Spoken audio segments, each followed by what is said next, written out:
It was 1893. A resort in Maryland told Charles Douglass that they didn't serve his kind. They thought by denying him a meal, they were putting him in his place. But he didn't argue. He didn't march.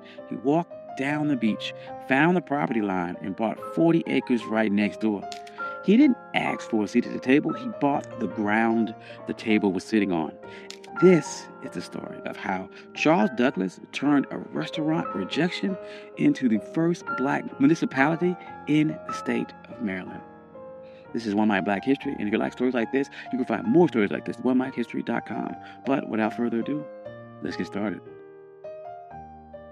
To understand this heist, you have to understand the insult. It was August of 1893. The Chesapeake Bay was the playground for Washington and Baltimore's elite. The system at the time called the place Bay Ridge.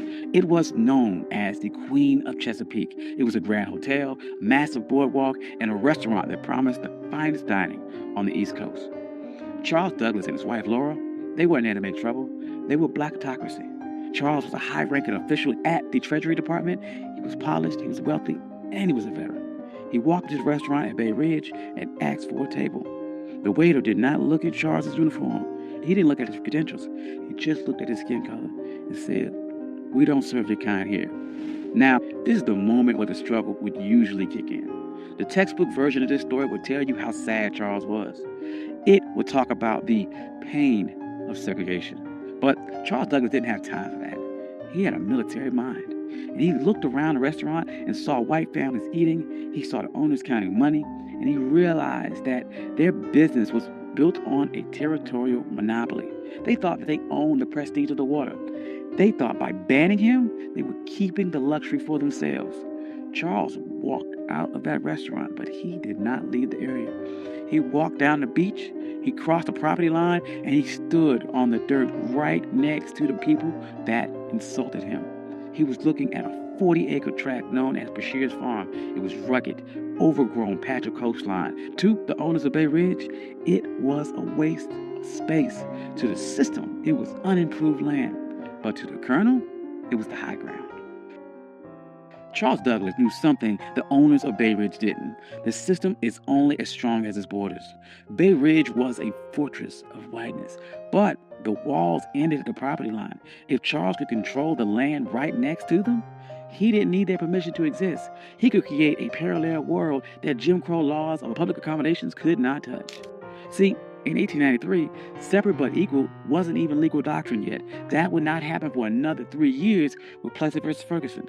But the private property doctrine was already ironclad. The law of the land said that a man could do whatever he wanted with the dirt that he owned. Charles realized that public space was a trap. If you relied on the public to treat you fairly, you were a beggar. But if you owned the private, you were sovereign. So he went to the owner of the 40-acre farm, a man by the name of Daniel Bashir. He didn't ask for a favor. He brought money. He offered him $5,000 cash. In 1893, that was an astronomical sum. It was roughly the equivalent of about $175,000 in today's money. But the strategic value was worth millions. Bashir took the money. He signed the deed. And on that day, the Queen of Chesapeake lost its monopoly. Charles Douglass didn't just buy a farm. He bought the gateway to the bay. He went to the restaurant owners who refused him a sandwich, and he didn't say a word. He just started building. And the first thing Charles did wasn't build a resort for the masses. He built a fortress for his legacy. He built a home for his father, Frederick Douglass. He called it the Twin Oaks. But he didn't just build it anywhere. He positioned the home with military precision. Frederick Douglass had been enslaved on the eastern shore of Maryland. He looked across these same waters as a boy, dreaming of a world where he wasn't property. So Charles Douglass designed Twin Oaks so his father could sit on that property and look directly across the Chesapeake at the very shore where he was once owned. This was psychological warfare. It was a message to the system that if you didn't lose a slave, you lost the entire coastline. Frederick Douglass never got to spend a full summer there because he died in 1895. But the receipt was still filled. The Douglass name was now etched into the land in the deeds of Maryland. But Charles was not done. He knew that one house was an anomaly, but an entire empire is a network. So he began subdividing the land, and he didn't sell it to just anyone. He targeted the sovereign class. He sold lots to black doctors, black lawyers, black engineers, black poets in D.C. and Baltimore. He created a neighborhood where the white-only signs of Bay Ridge were relevant.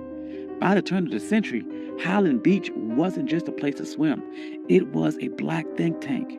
Paul Robeson was there. Langston Hughes was there. W.E.B. Du Bois was there. They weren't protesting segregation. They ignored it.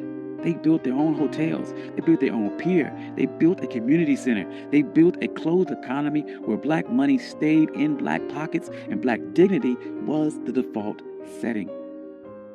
Now, there's no way the system sat back and watched this happen. The owners of the white resorts nearby were furious. They saw the private property loophole working against them, and they realized that they had lost control of their territory.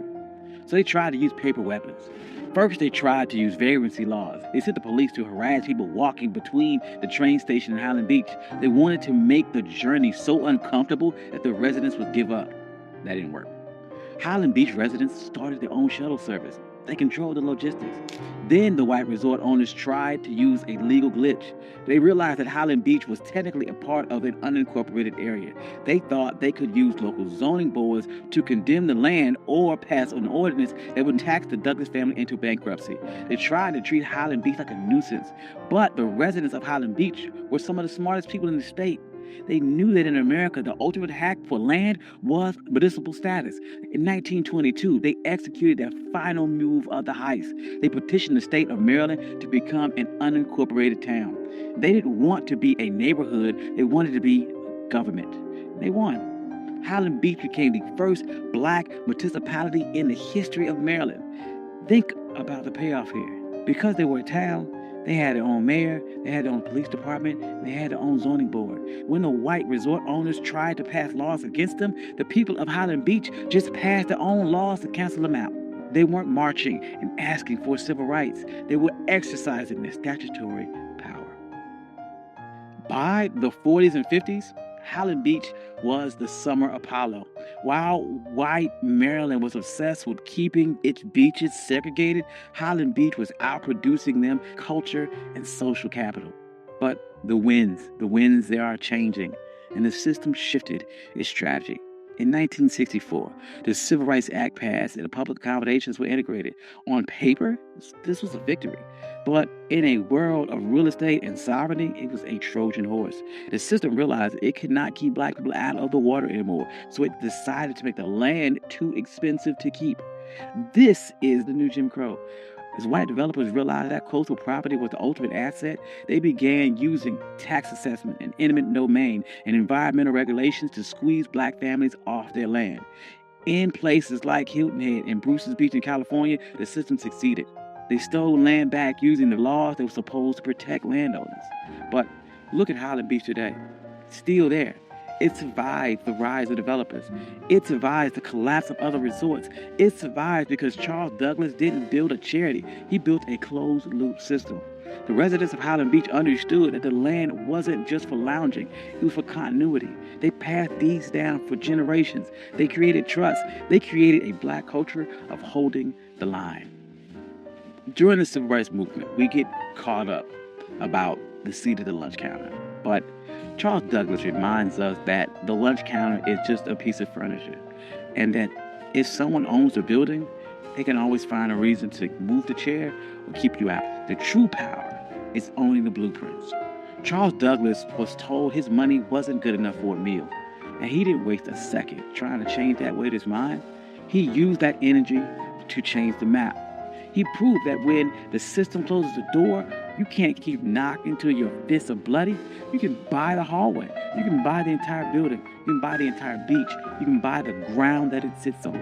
And today, Highland Beach stands as a reminder that we aren't just laborers in the American story. We are the engineers of our own exit. Thank you. This is One My Black History.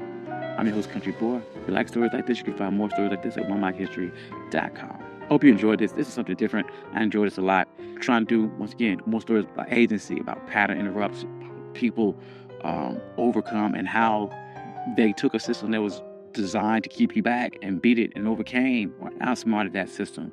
Hope you enjoyed that. I'd like to thank all my day ones. You guys are amazing. Thank you guys all for coming out. Like, financial contributors. Oh, yes. And if you don't see your name here, please reach out to me. I'll add your name. I'm sorry. I love you all. Peace.